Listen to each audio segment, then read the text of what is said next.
Welcome back to our channel. और ये lecture number 2 रहेगा जिसमें हम क्वेश्चंस कवर करेंगे विंड, साइक्लोन और ओशन करंट की। मैंने आपको लगभग सारी थ्योरी पार्ट कवर करा दिया है। अब इसमें हम क्विकली रिवीजन कर लेते हैं, क्वेश्चंस के थ्रू करेंगे और बाकी एक आपको बेसिक रिवाइज कराना हो। तो देखो ये इमेज में इतना सब चीज़ दिख रहा है कि आप देख सकते हैं। हमने विंड्स के बारे में पढ़ा, कैसे विंड सर्कुलेशन हुआ। फिर हमने पढ़ा कि भाई विंड में ये 3 तरह की विंड थी ना, कि एक तो परमानेंट हो गई, एक आपकी टेम्परेरी हो गई, एंड देन आपके पास कौन सी हो गई, कौन सी विंड हो गई, लोकल विंड हो गई। हाँ जी।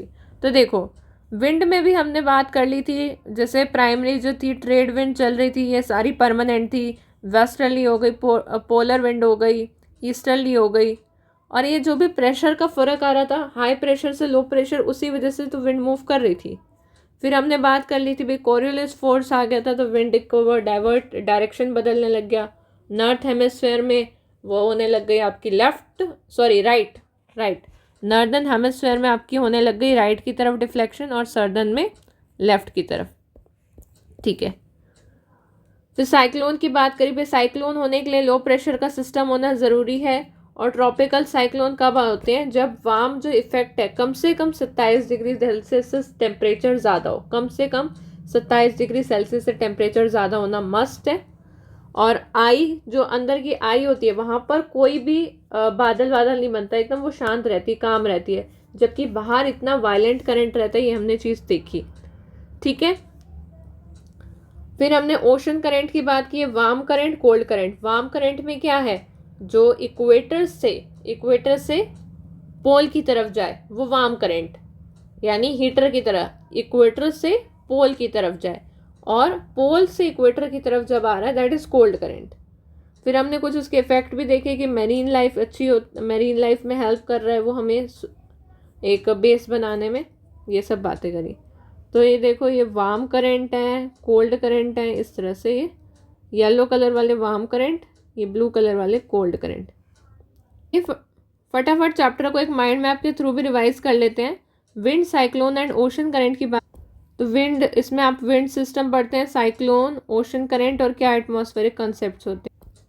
विंड की बात करी जाए तो उसमें आता है ड्राइविंग फोर्सेस, जो उसमें आपको पता है कि भाई प्रेशर का ही सारा चक्कर है, प्रेशर ग्रेडियंट फोर्स ही लग रहा है।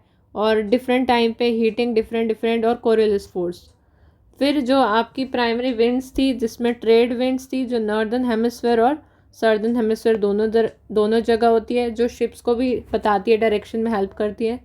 फिर वेस्टर्लीज हो गई, पोलर ईस्टर्लीज हो गई, और ITCZ का एरिया हो गया, इंटर ट्रॉपिकल कन्वर्जेंट जोन हो गया, और डोलड्रम वाला रीजन हो गया जो आपका 5 डिग्री नॉर्थ से लेके 5 डिग्री साउथ तक, जहाँ कोरियोलिस फोर्स का इफेक्ट क्या होता है, एकदम ज़ीरो होता है। लोकल विंड फिर हमने बात करी थी। टेम्परेरी विंड में तो आपको पता है सी ब्रीज, लैंड ब्रीज पड़ा था। फिर लोकल विंड में लू, जो कि इंडिया पाकिस्तान में Chinook, snow eater, Harmattan, doctor wind, और मिस्ट्रल और बोरा यूरोप में होती है कोल्ड विंड। नेक्स्ट आप साइक्लोन में बात करें तो साइक्लोन भी 2 तरह के होते हैं। एक होता है ट्रॉपिकल, जो सी सरफेस के पास होता है, 27 डिग्री प्लस चाहिए, और एक होता है टेम्परेट, जिसे हम कहते हैं फ्रॉन्टोजीनियस। इसमें आपके दोनों तरह के आई थिंक टेम्परेट यानी एक्स्ट्रा ट्रॉपिकल केस हो जाता है, मतलब टेम्परेट में कुछ ज़्यादा ही हो जाता है, फ्रॉन्टोजीनेसिस हो जाती है। टेम्परेट में आपकी कोल्ड और वार्म दोनों तरह की एयर मास मिल जाती है। फिर इसके स्ट्रक्चर में आई जो है वो काम सेंटर होता है, और आई वॉल वाले में हैवी रेनफॉल होती है, जबकि यहाँ कोई क्लाउड भी नहीं बनता है। No cloud formation is also not there in the eye. And फिर ये क्यूमुलोनियस क्लाउड्स की बात कर। फिर साइक्लोन में भी कुछ नेम्स हमने पढ़े थे कि हरिकेन कहाँ होता है, अटलांटिक में, टाइफून चाइना सी में, विली ऑस्ट्रेलिया में, और साइक्लोन खुद इंडियन ओशन में। फिर एंटी साइक्लोन तो अपोजिट हो गया। देखो नॉर्मली साइक्लोन होता है low pressure case, normally cyclone होता है जब लो प्रेशर ज़्यादा हो जाए तब, ठीक है, और इसमें वेदर क्लियर नहीं होता है। पर एंटी साइक्लोन में अपोजिट केस है। और आपको पता है साइक्लोन जो है वो नॉर्दर्न हेमिस्फेयर में साइक्लोन कैसे घूमता है, नॉर्दर्न हेमिस्फेयर में साइक्लोन घूमता है एंटी क्लॉकवाइज डायरेक्शन में, और जबकि साउथ में दूसरा केस है, सर्दर्न हेमिस्फेयर में। फिर देखो ओशन करंट में भी वार्म करंट की बात करें जिसमें गल्फ स्ट्रीम आता है, क्रोशिया आता है, ब्राज़ील करंट, अगुलोस। और कोल्ड करंट में भी कोल्ड करंट को एक ट्रिक से याद कराया था जिसमें आपका लेब्राडोर, पेरू, बेंगलुरु, कैनेरिया, ओएशिया। तो इनके की इफेक्ट्स क्या होते हैं कि भाई डेजर्ट फॉर्मेशन होती है वेस्ट कोस्ट के पास, फिशिंग ग्राउंड बनते हैं जहाँ पर करंट जो हैं दो तरह के करंट मीट करते हैं और कुछ फॉगी कंडीशंस हो जाती हैं। नेक्स्ट हम बात कर लेते हैं एटमॉस्फेरिक कंसेप्ट्स की जिसमें एल्बेडो की रिफ्लेक्टिविटी हो गई, जेट स्ट्रीम हो गए, जियोस्ट्रॉफिक विंड्स हो गई और कॉन्टिनेंटलिटी हो गई। चलो ये तो अभी मैंने आपको कराया था माइंड मैप के थ्रू रिविजन। अभी मैं आपको थोड़ा और अच्छे से रिवाइज कराऊंगी और फिर हम आएंगे एमसीक्यू पे। देखो हमने क्या क्या पढ़ा, इमेजेस के थ्रू फटाफट समझो। हाई प्रेशर से लो प्रेशर जाता है तो विंड होती है, विंड कहाँ से जाती है, हाई प्रेशर से लो प्रेशर, इजी। फिर हमने बात करी कॉरियोलिस इफेक्ट की जिसमें नॉर्दर्न हेमिस्फेयर में जो है अर्थ रोटेट, जो विंड डिफ्लेक्ट होएगी वो होएगी राइट साइड में, विंड डिफ्लेक्ट होएगी राइट साइड में। फिर साइक्लोन के पैटर्न्स की बात करें तो साइक्लोन कैसे होते हैं, साइक्लोन लो प्रेशर की वजह से क्रिएट होते हैं और नॉर्दर्न हेमिस्फेयर में उनकी डायरेक्शन क्या होती है, एंटी क्लॉकवाइज होती है। नॉर्मली साइक्लोन की बात करें इंडियन ओशन वाले को साइक्लोन ही कहते हैं, साउथ चाइना सी वाले को टाइफून कहते हैं, अटलांटिक ओशन वाले को हरिकेन कहते हैं, वेस्टर्न ऑस्ट्रेलिया को विली विली कहते हैं। ठीक है जी। फिर हमने बात करी भाई ओशनिक सर्कुलेशन में क्या होता है, वार्म करंट इक्वेटर से पोल की तरफ जाते हैं, कोल्ड करंट पोल से इक्वेटर की तरफ जाते हैं, कोल्ड करंट पोल से इक्वेटर। तो अब जैसे कोल्ड करंट में वो इट्स लाइक कूलर की तरह मतलब गर्मी यानी इक्वेटर को ज़रूरत है, गर्मी पड़ रही है तो ठंडी हवा जा रही है पोल से। ठीक है। तो फिशिंग ग्राउंड रूल क्या होता है, फिशिंग ग्राउंड रूल में क्या होता है कि हमें एक एरिया मिल जाता है जहाँ पे काफ़ी अच्छे न्यूट्रिएंट होते हैं जो कमर्शियल फिशिंग लेवल पे होते हैं। बस उसके लिए क्या चाहिए, उसके लिए ये चाहिए कंडीशन कि एक तरफ से आ रहा हो वार्म करंट और एक तरफ से आ रहा हो कोल्ड करंट। कोल्ड करंट में जैसे पेरू ले लो, हम्बोल्ट ले लो, ये पैसिफिक का है। और वार्म करंट में आप ले लो गल्फ स्ट्रीम है ना, गल्फ स्ट्रीम हो गई आपकी वार्म करंट की और ये आपकी अटलांटिक से है, पेरू पैसिफिक से आ रहा है। ठीक है। चलो और देखो और अच्छे से रिवाइज करते हैं। ये आपको समझ में आ रहा है ना, ये तो समझ में आ गया हाई प्रेशर लो प्रेशर वाला क्या केस होता है। देखो वैसे लो प्रेशर में क्या होता है, लो प्रेशर में आपकी क्या होता है, लो प्रेशर में सन रेज पड़ती हैं, एयर मॉलिक्यूल्स एक्सपैंड करते हैं तो हवा ऊपर की ओर उठती है, तो नीचे क्या हो जाता है, लो प्रेशर क्रिएट हो जाता है क्योंकि हवा यहाँ लो प्रेशर के केस में हवा हल्की हो जाती है तो उसी को भरने ये भारी वाली हवा चलती है। कॉरियोलिस डिफ्लेक्शन की बात करें, कॉरियोलिस फोर्स में आपको पता होगा ये जो कॉरियोलिस फोर्स हो रहा है ये किस पे डिपेंडेंट है, ये डिपेंडेंट है फेरल लॉ पे डिपेंडेंट है जो विंड को डिफ्लेक्शन कहता है कि भाई विंड जो है डाइवर्ट होएगी, डिफ्लेक्ट होएगी। नॉर्दर्न हेमिस्फेयर में कॉरियोलिस फोर्स कहाँ जाएगा, राइट की तरफ, नॉर्थ हेमिस्फेयर में कहाँ जाएगा, राइट साइड में जाएगा और साउथ में लेफ्ट साइड में जाएगा। इक्वेटर पे तो लगभग ये ज़ीरो ही होता है, इक्वेटर पे तो कॉरियोलिस फोर्स एकदम ज़ीरो होता है और पोल्स पे होता है ये सबसे ज़्यादा कहाँ होता है, पोल्स पे होता है। क्योंकि पोल्स पे क्यों ज़्यादा होता है, कॉरियोलिस फोर्स वैसे बढ़ेगा जैसे जैसे आपका लैटिट्यूड जो है, जैसे आपका लैटिट्यूड हाई होता जाएगा वैसे वैसे कॉरियोलिस फोर्स बढ़ेगा। तो लैटिट्यूड यहाँ पे हाई है पोल पे तो कॉरियोलिस फोर्स भी यहीं पे ज़्यादा होगा, यानी डिफ्लेक्शन भी विंड का यहीं ज़्यादा होगा। और आपको बताया था कि 0 डिग्री से लेके 5 डिग्री तक कॉरियोलिस फोर्स अप्लाइड ही नहीं होता। क्यों नहीं होता, और उसी रीजन को कहते हैं क्योंकि लैटिट्यूड कम है और उसी रीजन को हम डोल्ड्रम रीजन भी कहते हैं, डोल्ड्रम रीजन। यानी 5 डिग्री नॉर्थ से लेके अगर आप 5 डिग्री साउथ तक जाओगे ना तो ये जो रीजन है ये डोल्ड्रम रीजन होता है। फिर विंड में हम बात कर लेते हैं परमानेंट विंड की। तो आप ये देख सकते हो परमानेंट विंड यहाँ पर ये क्या है, यहाँ पर ये डोल्ड्रम रीजन बन रहा है ना। ठीक है। अच्छा देखो अब 80 से 90 डिग्री जैसे अल्बेडो एक ये रिफ्लेक्टिंग फैक्टर होता है जिसमें 80 से 90 डिग्री क्या है, स्नो कवर्ड माउंटेन है और 9% ही असफॉल्ट माउंटेन है, 9% ही असफॉल्ट का है, एक ये कॉन्सेप्ट है। फिर विंड में बात कर लेते हैं, लोकल विंड होती है और सीजनल विंड होती हैं। लोकल विंड्स में जैसे लू हो गया, ये आपका इंडिया और पाकिस्तान में मिल जाएगा। दिल्ली की साइड पे लू कितनी चलती है ना, ये ड्राई हो गई, ड्राई होती है ना लू, हमेशा ड्राई होती है, गर्मियों में होती है। फिर चिनूक हो गया, ये स्नो ईटर है, यानी ये भी वार्म विंड है। चिनूक भी एक तरह की वार्म विंड है, इतनी वार्म है ये नॉर्थ अमेरिका में कि स्नो तक खा जाती है ये, तो ये विंड है नॉर्थ अमेरिका में, चिनूक। फिर हार्मटन, ये डॉक्टर विंड है, ये डॉक्टर विंड है ना हार्मटन।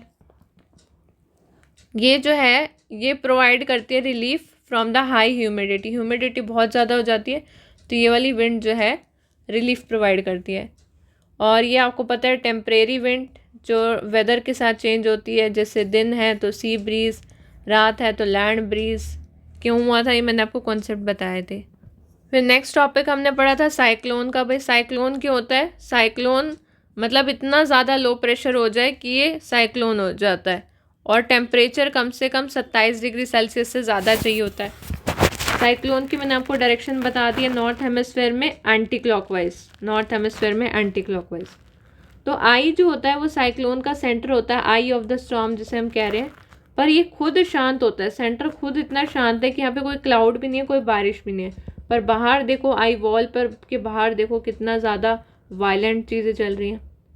फिर साइक्लोन के हमने नेम्स भी पढ़े थे, हरिकेन अटलांटिक में, typhoon South China Sea, willy willy Australia, cyclone Indian Ocean. फिर next we talk about ocean current. Ocean current के बारे में बात करी थी। ओशन करेंट में क्या होता है, एक वार्म करेंट होते हैं, एक cold current. Warm current equator से पोल की तरफ, कोल्ड करेंट पोल से इक्वेटर की तरफ। तो इनका एक मीटिंग पॉइंट जहाँ पर वार्म और कोल्ड करंट दोनों मिल जाए, वहाँ पर एक न्यू फाउंड लेक बन जाता है, जो फिशिंग के हिसाब से काफ़ी ज़्यादा बेस्ट होता है। बेस्ट होता है क्यों?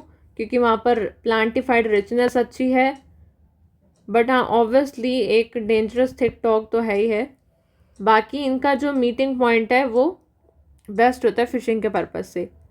फिर अगर आप डेजर्ट की फॉर्मेशन भी देखो तो जो डेजर्ट है वो मोस्टली आप डेजर्ट देखो वो कोल्ड करंट के पास वाले वेस्टर्न कोस्ट पे बनेगी, मतलब जहाँ पर कोल्ड करंट मूव करेंगी ना उन्हीं वेस्टर्न कोस्ट पे बनेगी। जैसे कि सहारा डेजर्ट बने हुए हैं, बलहारी डेजर्ट, आटाकामा डेजर्ट, ये सब भी इसी फॉर्मेशन पे बने हुए हैं। और इसका क्या कॉन्सेप्ट है ये भी मैंने आपको लास्ट लेक्चर में बताया था कि वो लोग कोल्ड करंट वाले ह्यूमिडिटी को, जो मॉइस्चर है उसे अब्जॉर्ब नहीं करते हैं। भैया आप ही बताओ मॉइस्चर कैसे अब्जॉर्ब होगा? अगर कोई हवा ही ठंडी है, गर्म हवा तो एक बारी को फिर भी इवेपोरेशन से पानी ले लेगी, ठंडी हवा तो मॉइस्चर लेगी ही नहीं, मॉइस्चर नहीं लेगी तो बारिश नहीं होगी, बारिश नहीं होगी तो सब चीज़ स्टेबल रहेगा, और डेजर्ट में सूखा पड़ा रहेगा ना, कोई रेनफॉल ही नहीं होगी। अब देखो वार्म करंट और कोल्ड करंट के नाम आपको बताए थे। देखो कोल्ड करंट की तो एक ट्रिक भी बताई थी। वार्म करंट में देखो कौन कौन से आते हैं, पहले कोल्ड करंट देख लेते हैं। कोल्ड करंट को याद कर लो तो वार्म अपने आप जो बच गए वो वार्म में, पर एक बार हम नाम भी देख लेते हैं। लेब्राडोर अटलांटिक में कोल्ड करंट है, कैनरी अटलांटिक में कोल्ड करंट है, बेंगुला अटलांटिक में कोल्ड करंट है, पेरू या हम्बोल्ट पैसिफिक में कोल्ड करंट है, ये बेंगालू है। फिर ओल्सियाडो पैसिफिक में, और वेस्टर्न और ऑस्ट्रेलियन ड्रिफ्ट हो गया। वार्म करंट की बात करें, वार्म करंट कौन कौन से हैं? गल्फ स्ट्रीम अटलांटिक में, फ्लोरिडा अटलांटिक में, ब्राज़ील अटलांटिक में, कोरोबे पैसिफिक में, अलास्का पैसिफिक में, और अगुलबास इंडियन में। नेक्स्ट अगर हम डिफ्रेंशिएट करें ट्रॉपिकल वर्सेस एक्स्ट्रा ट्रॉपिकल में क्या फ़र्क है? ट्रॉपिकल वालों में क्या चाहिए? कम से कम 27 डिग्री सेल्सियस से टेम्परेचर ज़्यादा चाहिए। और एक्स्ट्रा ट्रॉपिकल में क्या होता है, जब वार्म करंट और कोल्ड करंट आपस में मीट हो जाए over land and sea, warm current और कोल्ड करंट आपस में मीट हो जाए तो होता है फ्रोमोजेनेसिस, और फ्रोमोजेनेसिस में एक्स्ट्रा ट्रॉपिकल साइक्लोन होता है। तो अब टाइम आ गया हम क्वेश्चन स्टार्ट करें। So before we start the questions, एक बार अब आप ये देख लो क्या आप ये छोटे छोटे क्वेश्चन का आंसर कर पा रहे हो? पहला क्वेश्चन देखिए, why does wind blow? Wind blow क्यों करती है बताओ? Why does wind blow? So due to pressure difference, correct. Air move करेगी from high pressure to low pressure due to the pressure gradient force. पहला question आता है, आता है। दूसरा क्वेश्चन देखो, how does earth rotation affect the flow? Earth का rotation कैसे फ्लो को इफेक्ट करता है? So it deflects the wind right in the northern hemisphere and left in the southern hemisphere. आता है ये वाला सवाल भी। साइक्लोन्स को ग्लोबली क्या क्या नाम से पुकारा जाता है? हरिकेन कहाँ पे पुकारते हैं? अटलांटिक में। टाइफून साउथ चाइना सी में। विली ऑस्ट्रेलिया में। ये भी आपको आता है अब, ठीक है। साइक्लोन की डायरेक्शन जो है, नॉर्मली साइक्लोन क्या होता है? लो प्रेशर वाला होता है और उसकी डायरेक्शन नॉर्थ हेमिस्फीयर में एंटी क्लॉकवाइज होता है। ये भी आता है आपको। एंटी साइक्लोन तो ऑब्वियसली उल्टा हो गया, वो हाई प्रेशर केस हो गया और क्लॉकवाइज हो गया। अच्छा, अब ये बताओ कि कोल्ड करंट को याद करने की क्या ट्रिक बताई थी? कोल्ड करंट को याद करने की क्या टेक्निक बताई थी, बताइए। और याद भी करते हैं एक बार दोबारा से कोल्ड करंट को। तो कोल्ड करंट को याद करने की क्या ट्रिक है? BP golf CWC WCC world cup championship. So B से याद कर सकते हो। बी से बेंजुलिया। पी से पेरू जिसे हम हम्बोल्ट भी कहते हैं।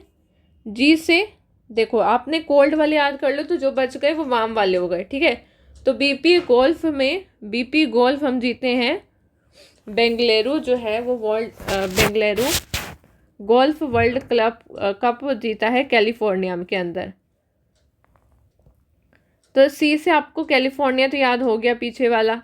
अब वर्ल्ड कप वाला जो है ये कप का सी से कैनरी, वर्ल्ड से वेस्ट ऑस्ट्रेलियन, ठीक है।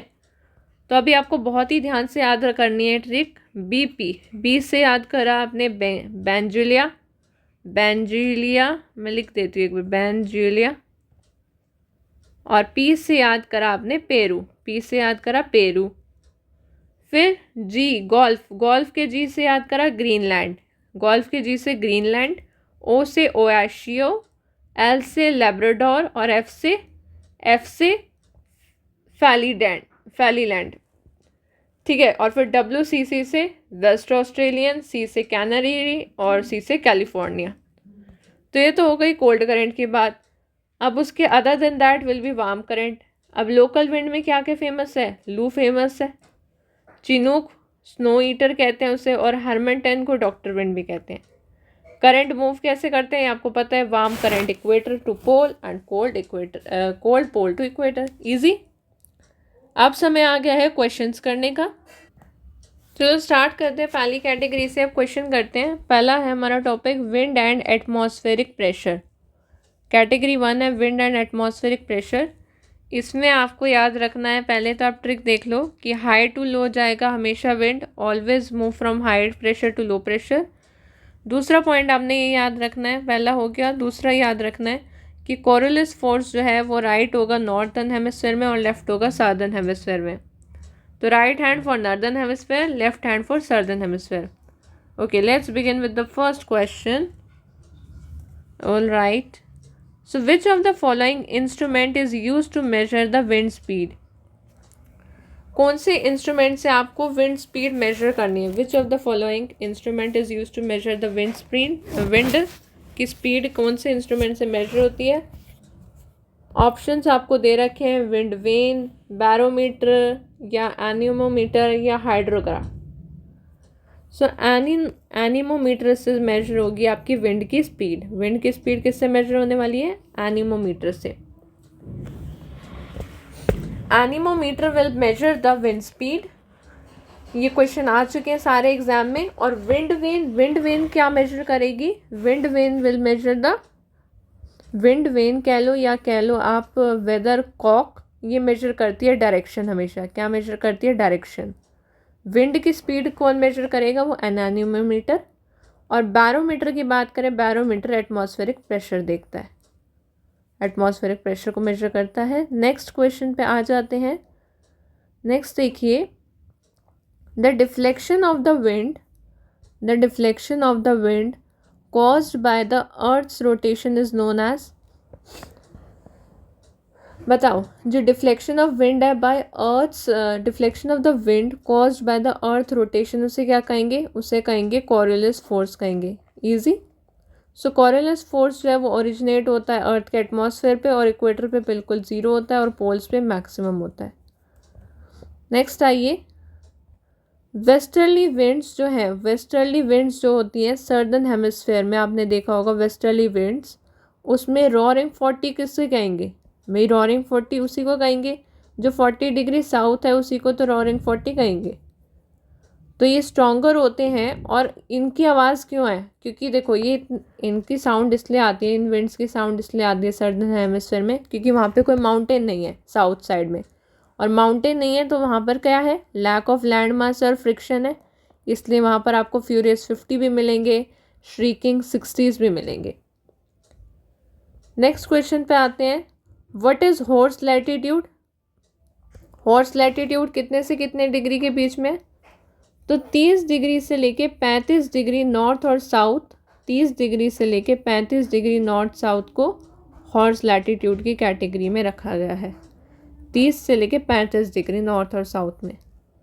सो ये सब ट्रॉपिकल हाई प्रेशर बेल्ट होते हैं, सब ट्रॉपिकल हाई प्रेशर बेल्ट होते हैं।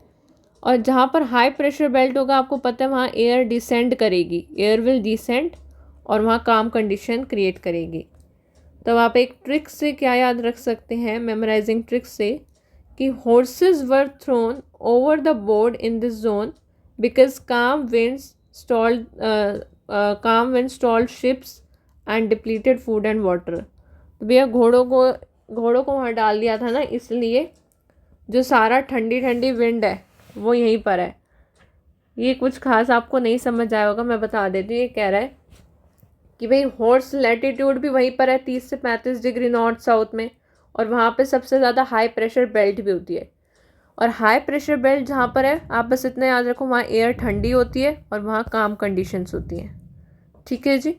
नेक्स्ट पे आते हैं, which wind blow parallel to the isobars, which wind blow parallel to the isobars in the upper atmosphere, जब फोर्सेस बैलेंस्ड होते हैं। तो जब फोर्सेस बैलेंस्ड होते हैं तो कौन सी विंड जो है वो पैरेलल टू आइसोबार जो है, आइसोबार के पैरेलल जाएगी जब फोर्सेस बैलेंस्ड होते हैं? So that is geostrophic wind, that is geostrophic wind. ये क्वेश्चन भी एग्जाम में आ चुका है। तो जियोस्ट्रॉफिक विंड कब अकर होती है? जब प्रेशर का ग्रेडियंट फोर्स और कॉरियोलिस फोर्स दोनों के दोनों बैलेंस में हो एट अपर लेवल, तब क्रिएट होती है geostrophic wind. All right, next question देखो, ITC intertropical convergence zone, ITCZ, ये कहाँ पर जनरली फाउंड होता है? तो obviously in the equator, option A ही करेक्ट है, इक्वेटर में फाउंड होता है। So it is where when north east और साउथ ईस्ट की जो ट्रेड विंड है, नॉर्थ ईस्ट इधर से भी विंड आ रही है और साउथ ईस्ट की भी जो ट्रेड विंड है वो यहाँ आकर कन्वर्ज हो जाती हैं, और यही जो कन्वर्जेंस है उसी को कह रहे हैं कि इंटर ट्रॉपिकल कन्वर्जेंस जोन, क्योंकि उधर भी हाई प्रेशर से आ रहा है और इधर भी, मतलब अब इक्वेटर पे तो लो प्रेशर है, तो इधर भी हाई प्रेशर से आ रही है कौन सी विंड? नॉर्थ ईस्ट से ट्रेड विंड आ रही है, और इधर हाई प्रेशर से साउथ ईस्ट से भी ट्रेड विंड आ रही है। ठीक है, तो अब क्या होगा जब ये कन्वर्ज हो जाएंगी ये दोनों विंड और एकदम से ऊपर उठ जाएंगी, कन्वर्ज हो जाएंगे और वो एकदम से ऊपर उठ जाएंगी, तो जो शिफ्ट आता है सन के अपैरेंट मूवमेंट में, सन के साथ जो अपैरेंट मूवमेंट में इसका जो शिफ्ट आता है, उसी की वजह से हम इसको कहते हैं इंटरट्रॉपिकल कन्वर्जेंस जोन। नेक्स्ट बताओ, व्हाट आर डोलड्रम्स? डोलड्रम्स क्या होते हैं? डोलड्रम्स क्या होते हैं guys? What are doldrums basically? So doldrums are the equatorial calm zone, doldrums होते हैं, और ये जोन है 5 डिग्री नॉर्थ से लेके 5 डिग्री साउथ तक का, जहाँ पर प्रेशर एकदम लो रहेगा, प्रेशर तो ऑब्वियसली लो रहेगा, और वहाँ कोई विंड वगैरह भी नहीं आएगी। तो एकदम क्योंकि लो प्रेशर है, लो प्रेशर रहता है, और आपको पता है कोरियोलिस फोर्स जो है इक्वेटर के आसपास तो एकदम ज़ीरो होता है, वो लैटिट्यूड के साथ ही बढ़ेगा, तो इस लैटिट्यूड पे तो एकदम विंड एकदम शांत रहेंगी। अगला देखते हैं, नाइट के समय, रात के समय, why does wind blow from the land to sea. Land to sea क्यों ब्लो करती है विंड? लैंड ब्रीज क्यों होती है? लैंड ब्रीज होने का कारण क्या है?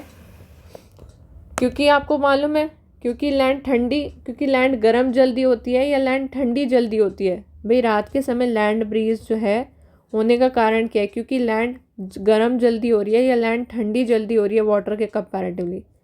तो भैया लैंड ठंडी जल्दी हो रही है वाटर के कंपैरेटिवली, तो क्या होगा? Sinking air over the cool कर देगा लैंड को और वहाँ पर हाई प्रेशर क्रिएट हो जाएगा। अब हाई प्रेशर क्रिएट हो जाएगा तो पानी तो अभी भी गर्म है, तो विंड जो है वो कहाँ जाएगी? लो प्रेशर एरिया की तरफ, जो कि है वाटर। ये भी एग्जाम में आ चुका है। अगला क्वेश्चन देखते हैं, आपने बताना है which pressure cell is located nearest to the equator. कौन सा प्रेशर सेल जो है वो इक्वेटर के नियर लोकेटेड है? बताओ कौन सा प्रेशर सेल लोकेटेड है near to the equator? Near to equator कौन सा है? सो इक्वेटर के नियर तो एक हेडलेस सेल ही बन रहा था ना, वही इक्वेटर के नियर है। तो हेडलेस सेल की कहाँ पर है? इक्वेटर से लेके 30 डिग्री तक, इक्वेटर से लेके 30 डिग्री तक हेडलेस सेल है। फेरल सेल बनता है 30 डिग्री से लेके 60 डिग्री तक, और पोलर सेल बनता है 60 डिग्री से लेके पोल्स तक। ठीक है, अब क्या ट्रिक इसमें है, इसकी ट्रिक आप वो याद कर सकते हो। हैप्पी फ्रेंड्स खेल रहे हैं, आपस में प्ले कर रहे हैं, हैप्पी फ्रेंड्स प्ले कर रहे हैं। सो हैप्पी से याद कर लो हेडले का है 0 से लेके 30 तक, फ्रेंड्स से फेरल का है 30 to 60 तक, और प्ले का है 60 to 90 तक, यानी पोल्स तक। Happy friends play, so this you can learn. आगे बात कर लेते हैं 10th क्वेश्चन पे। The day to day condition of the atmosphere, जो डे टू डे कंडीशन होती है एटमॉस्फेयर पे at a place regarding the temperature, humidity and wind speed is.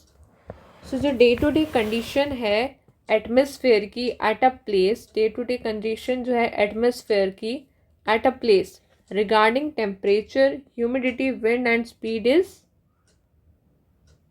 तो जो डे टू डे कंडीशन है उसी को हम क्या कहते हैं? वेदर। क्या कहते हैं? वेदर, यानी रोज़ाना की कंडीशन। तो वेदर एक शॉर्ट टर्म होता है, और यही चीज़ वेदर का ही प्रॉपर एक एवरेज निकाल दिया जाए लॉन्ग टर्म के लिए तो उसी को क्लाइमेट कहते हैं। मतलब कम से कम 30 साल तक का आप हिसाब लगाओ तो वो क्लाइमेट होता है। ये भी क्वेश्चन आ चुका है एग्जाम में। नेक्स्ट बात कर लेते हैं, winds that blow parallel to the Tibetan highlands, winds that blow parallel to the Tibetan highlands and influence the Indian monsoon are। ऐसी हवाएं जो तिब्बतियन हाईलैंड्स की तो पैरेलल मूव कर रही हैं पर इंडियन मॉनसून को साथ ही साथ इम्पैक्ट डाल रही हैं, तो वो क्या ट्रेड विंड कहलाएंगी, जेट स्ट्रीम कहलाएंगी, साउथ वेस्ट विंड कहलाएंगी या लू कहलाएंगी? सो वो कहलाएंगी जेट स्ट्रीम। क्या कहलाएंगे? Jet stream. तो जो फास्ट मूविंग विंड होती है अपर एटमॉस्फेयर में, जो सबसे ज़्यादा फास्ट मूविंग विंड होती है अपर एटमॉस्फेयर में यानी ट्रोपोपॉज के पास, तो वो ब्रिंग करती है मेडिटेरियन डिस्टर्बेंसेस, वही लाती हैं। मेडिटेरियन डिस्टर्बेंसेस कौन लाता है इंडिया तक? यही फास्ट मूविंग जेट स्ट्रीम ही लेके आती है, जेट स्ट्रीम। ठीक है जी, कौन लेकर आती है? जेट स्ट्रीम लेके आती है। तो सारे क्वेश्चन ही एग्जाम में पूछे गए हैं।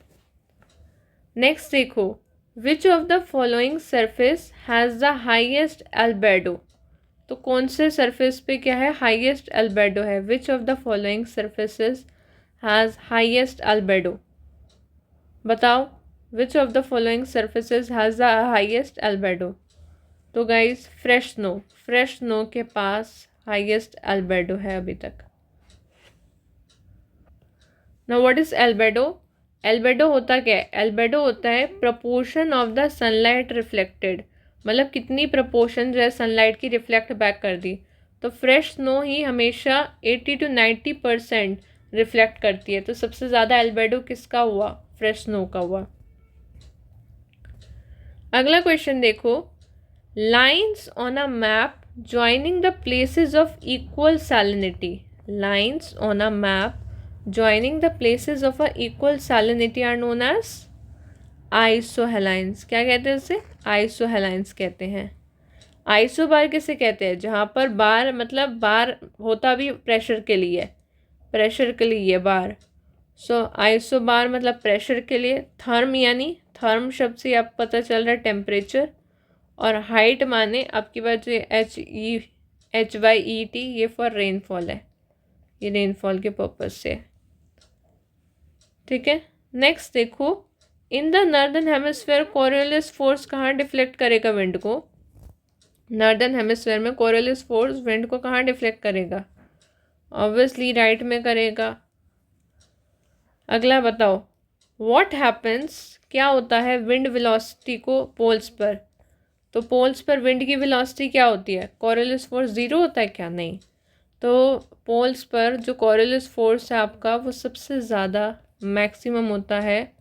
वाई? बिकॉज वहाँ पर लैटीट्यूड क्या है? ज़्यादा है, हाई लैटीट्यूड की वजह से, हाई लैटीट्यूड की वजह से.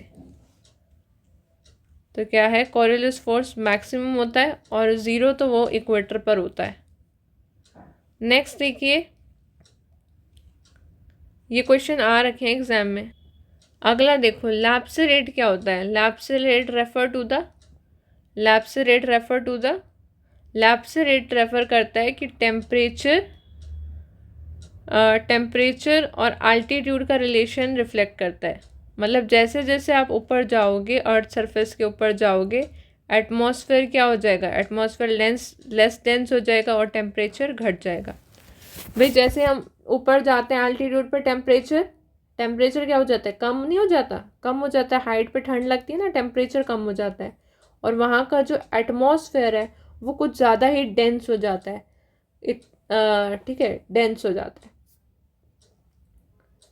मतलब टेम्परेचर तो कम हो जाता है हाइट पे जाते ही. लैप्स रेट ऐसा कहता है कि टेम्परेचर कम हो जाता है जैसे जैसे हाइट बढ़ती है. जैसे जैसे हाइट बढ़ती है, हाइट बढ़ने के साथ साथ टेम्परेचर कम हो जाता है. ये लैप्स रेट कहता है.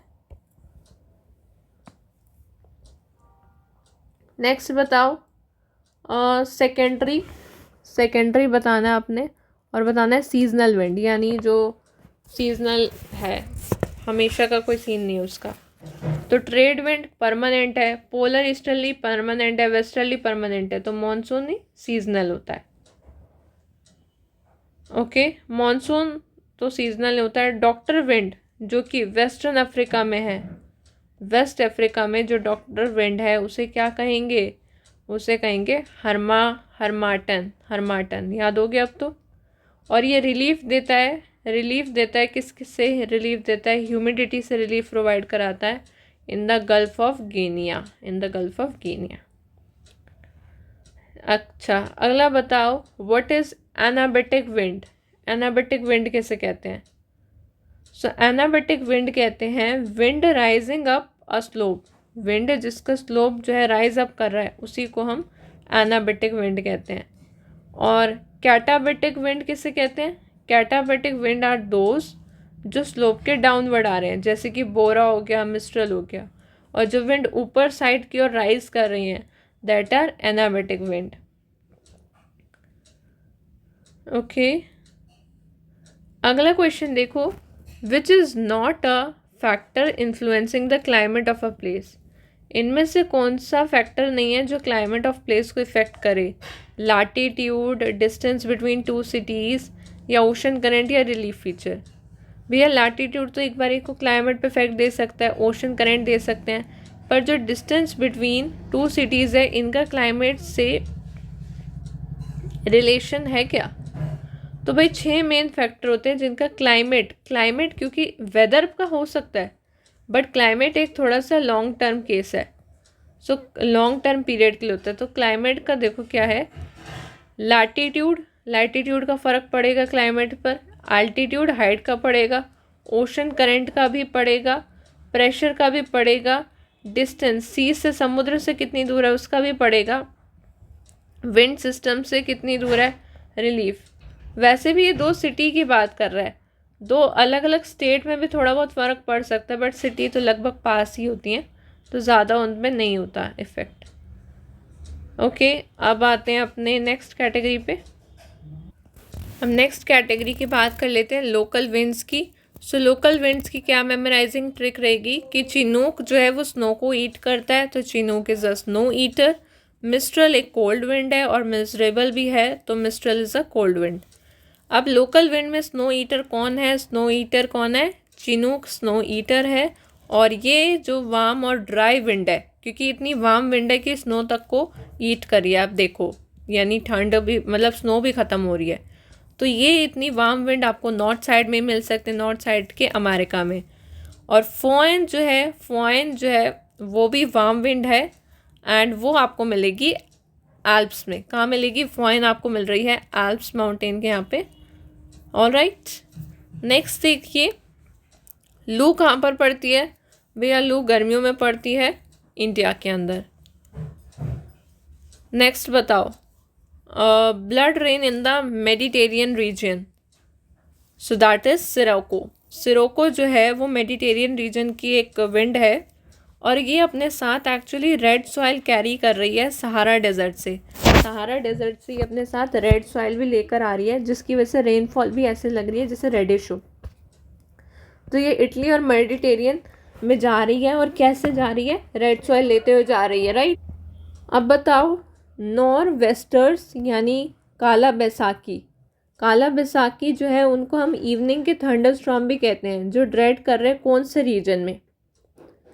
सो ये जो काला बैसाखी है ना, ये आपको बंगाल और असम में कहा जाता है। इसे देखो, काला बैसाखी ये भी एक तरह की लू की तरह है, लोकलाइज्ड एक मॉनसून के स्टॉर्म्स हैं जो हेल्पफुल तो हैं जू और टी के क्रॉप प्रोडक्शन के लिए, ठीक है।